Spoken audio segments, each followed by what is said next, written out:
Hello, you are listening to the Secular Buddhism podcast, and this is episode number 33. I am your host, Noah Rasheta, and today I'm talking about heaven and hell.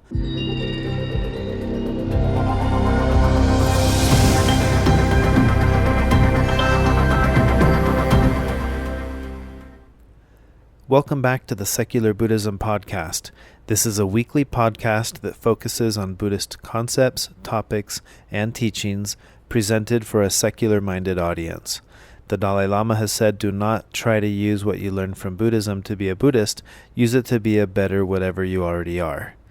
If you're new to secular Buddhism or you are interested in learning more, check out my book, Secular Buddhism, Eastern Thought for Western Minds. It's available as paperback on Amazon, ebook, Kindle, and iBook on iTunes, and also as an audiobook on audible.com. For more information and for links to the book versions, visit secularbuddhism.com. So let's jump into this week's topic.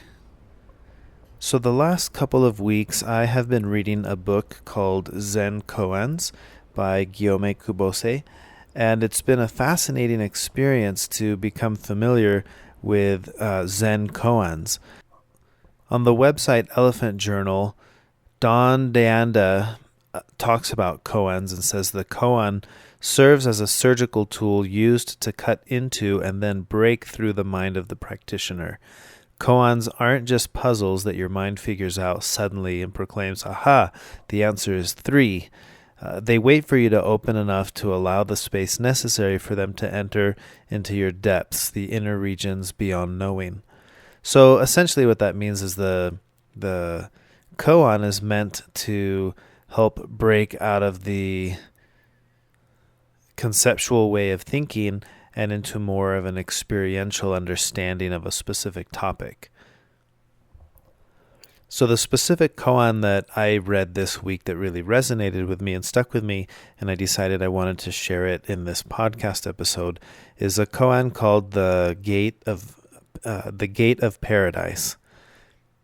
A soldier comes to visit a famous Zen master, Hakuin, and the soldier asks, "Is there really a heaven and a hell?" And the Zen master replies, "Who are you?"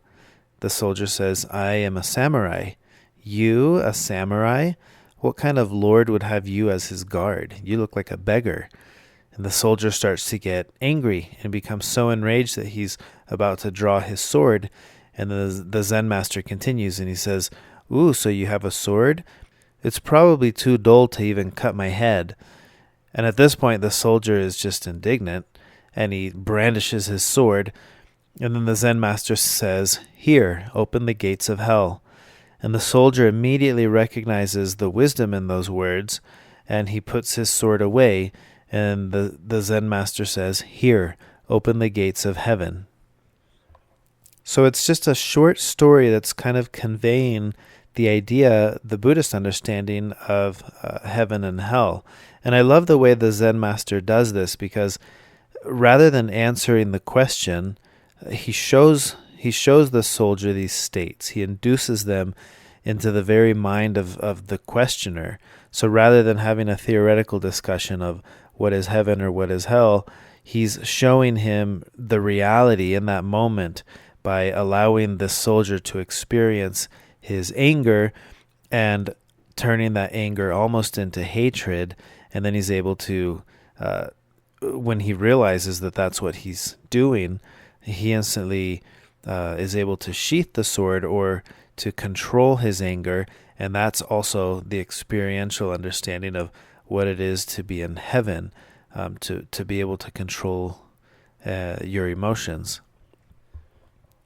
And Gyome Kubose in his book that goes on to say about this koan that heaven and hell are the contents of our everyday life. So here we have this neat little story that I think does a really good job of helping us to understand the understanding that heaven and hell are here and now. These are states that we experience in the present moment. And furthermore, we are the gatekeepers of the gate to heaven or the gate to hell. And I've thought about this a lot, many times when I felt just like that soldier, And I think every time that I've ever felt that, it was my ego that was being offended or hurt or criticized or questioned. And I love knowing that I myself am the gatekeeper of my own paradise and of my own hell. And what's interesting when I think about instances in my life when I felt like that, every single one without exception that I've been able to recall or think about is an instance where it's my ego that's on the line. It's the ego that is so sensitive to being criticized. For someone like the Zen master to say, "Who are you?" It's like the ego's like, "Who are you to think who am I?" And it's when the ego self is attacked that way, we instantly start to experience what in this koan is kind of described as that sense of hell. And I bring up the example many times about getting cut off by a car because it's something that we've all experienced. And if you think about it in that moment, usually what makes it so frustrating, it doesn't have to do with time. We might think that it does, but I don't think that what's happening is we get cut off and we're all thinking, hey, you just robbed me of 5 seconds. We know that we can make up that time by increasing our speed for the next minute or something. Like it's not about that, even though it may seem like I'm in a rush. But if you're honest with yourself, when I evaluate myself in this example, I think what's really happening is you're thinking, how dare you do that to me? Like, don't you know that I am an important person and you shouldn't just be cutting me off? Because I'm me. I'm right here. What are you doing? It's an attack on me, the ego me, not just the me that's driving along. And when that ego is removed, you start to look at a scenario like that and what is there to be offended at? I got slowed down. It doesn't matter if it was a person or if it was something that got in the road, a tree that fell or an animal that got in the road. All the results in all those scenarios could be the same. I had to stomp on my brakes or I had to swerve, and now I'm 5 seconds behind the schedule that I was on. But when it's a person, this is an attack on what I perceive as my ego, myself, the sense of self. And I think that's what makes it so difficult to work with in these scenarios. And that's, in my understanding, that's probably what this soldier was experiencing. It's an attack on his ego. And I think that's a very quick way to open the gates of hell, so to speak.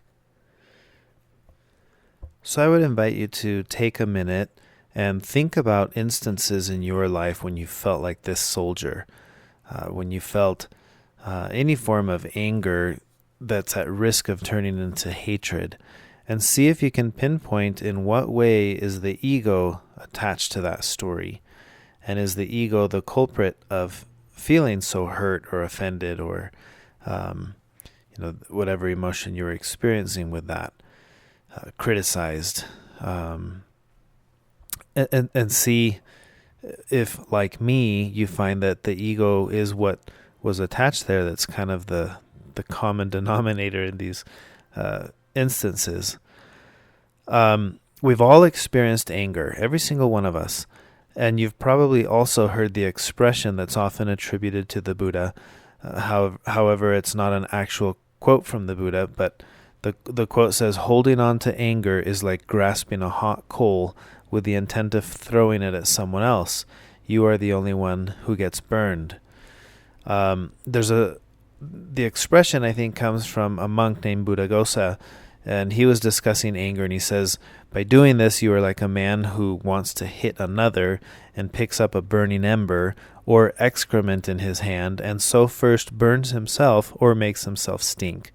And I like Buddhaghosa's version because I think it's easy for us to imagine, somebody right there next to you holding a hot coal waiting to throw it at someone, the burning ember.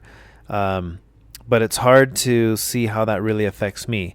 If you're standing right next to me, you're holding this coal because you're angry at someone and you're waiting to throw it at them. I could be looking at that scenario and thinking, well, that's unfortunate. You're burning your hand. If you would just let go of that, it would stop hurting. But I like Buddhaghosa's because he mentions not just the burning ember, but also excrement and how he makes himself stink. And that to me is a little bit more indicative of what it's like to be around when someone is around me, for example, if I were experiencing this type of anger that I'm holding on to that I want to let go of. There's the stink that he talks about. Now that affects the people around you. And I think we all know someone like this who maybe is holding on to anger or is vengeful or has, their anger makes them difficult to be around in the same way that it would be uncomfortable being around someone who smells of excrement. You'd say, that's affecting me now because I'm standing too close to you. And I think anger can cause a similar aversion almost, where you're like, oh, I don't want to be around this person because they're not pleasant to be around in the same way that it would not be pleasant to be around someone who's stinky. So I kind of like that correlation of the ember. It's burning me if I'm holding it, but I'm also the stinky one if I'm holding on to it, and others around me are going to start to notice that, and they may not want to be around me so much. So don't pick up the burning ember. Don't pick up the excrement and make yourself stinky. Now, sure, this is a lot easier said than done, but how do we go about actually not doing it? Well, that's the tricky part, and I think this is where it becomes a matter of introspection for you. How do you drop that coal, that burning ember, or that excrement? That's for you to decide, and I think that's kind of the point of this koan. The soldier was able to experience what did it feel like to sheath the sword, to put the sword back and say, I'm not going to allow myself to go that far.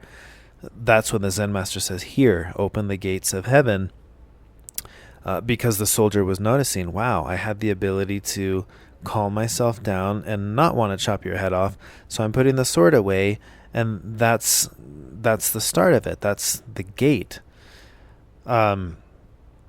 So you are the gatekeeper of your own heaven or hell. That to me is the essence of what's being taught here. Now that can only be experienced by you. You know when you're in one place or when you're in the other. And it's not about somebody telling you, saying you should feel this way or you should feel that way, because then you could pretend, but pretending doesn't get you there. I could pretend that I'm no longer in this state of hell. I'm putting myself in this state of heaven and pretend that all I want. But if I'm not actually there, I'm not actually there. And that's kind of what this koan, I think, is trying to get us to experience, is that in a very experiential way, we know when we're in one or when we're in the other, but only we know. And so the answer to, how do we actually get there, to me, that's the part of the koan that's for you to figure out. I think meditation plays a big part here. We talk about this often with the whole premise of mindfulness is creating that space between stimulus and reaction. That space is where we have the freedom to decide, well, here's the trigger, but I choose how to react here. I'm not going to allow my habitual reactivity to put me in a state of anger that puts me at risk of experiencing hatred, because that's entering my own hell. What mindfulness allows us to do is to have a greater sense of understanding of what's happening and to remove the ego from that equation. And then at that point, like we say, no self, no problem, right? And if I can remove my ego from that equation, well, then what is there to even be offended? You could call me whatever you'd want to call me, and I'm not going to respond to it, not because I'm pretending and saying, that didn't bother me. If it's bothering you, it's bothering you. So rather than pretending that it's not, that's where you want to get very introspective and say, how interesting, this is really affecting me. Why?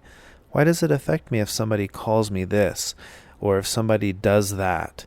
That's for you to analyze and become introspective with. And I think the threefold mindfulness meditation is a powerful technique to be able to do that. But my question for you and question for myself is, what gates are we opening today? What gates are open right now? Only you know where you stand, and only you have the keys to open and close the gates to heaven and hell. And I like a quote by Pema Chodron who says, "The most difficult times for many of us are the ones we give ourselves." Because isn't that the truth? I think about that a lot. And the difficult times that I've experienced, not all of them, but many of them, I can look at and say, in what way have I given myself these difficult times? And like I said, this isn't always the case, but in many times it is the case. And hopefully I like to imagine now and knowing that if I am the gatekeeper and I am the one who holds the keys, now the responsibility is on me. Rather than blaming circumstances or blaming specific people, I'm the one who decides when I am going to open and walk through the gates of heaven or the gates of hell. So that's my invitation to you with this koan, like the Zen master who allows the questioner to experience in a very experiential way what heaven and hell actually are. The question of what is the reality of, is there really a heaven and hell? Ask yourself that. Is there? I'm sure you know the answer because you've been in both. You've experienced both at one time or another. What caused you to feel in one versus the other? And what I found, again, for me personally, when the ego is not attached, those are the moments that I would equate to being in heaven. These are moments where you're kind of in a state of flow almost, or where suddenly it's just not about me. It's about something greater than me. These are moments where holding a newborn, or doing humanitarian work, or doing something that puts me beyond just me. These are moments that you experience just joy and happiness and contentment in a way that it has to be because the ego has been so detached in those moments. It's not about me.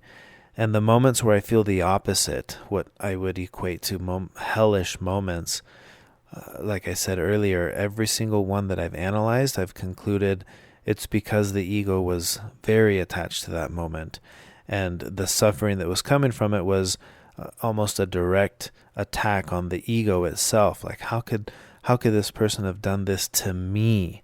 Don't they know who I am? Or, how dare you call me that, or cut me off, or me or mine? Always fits in very nice with these scenarios of hellish moments or hell. So those were the thoughts I wanted to share with you guys. I think this is kind of a shorter episode, but I wanted to make sure that I shared something this week. So again, ask yourself, in what way am I the gatekeeper to my own heaven, to my own hell?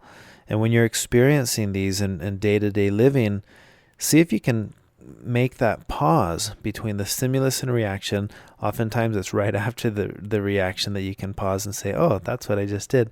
But that's still good, because noticing that you just noticed is a form of awareness. And ask yourself, these moments of heaven or these moments of hell that happen in the here and now, in the present moment, what are they for me? How do I experience one, and why do I experience the other? And be introspective with it. What are the causes of these moments when I experience this feeling or that feeling?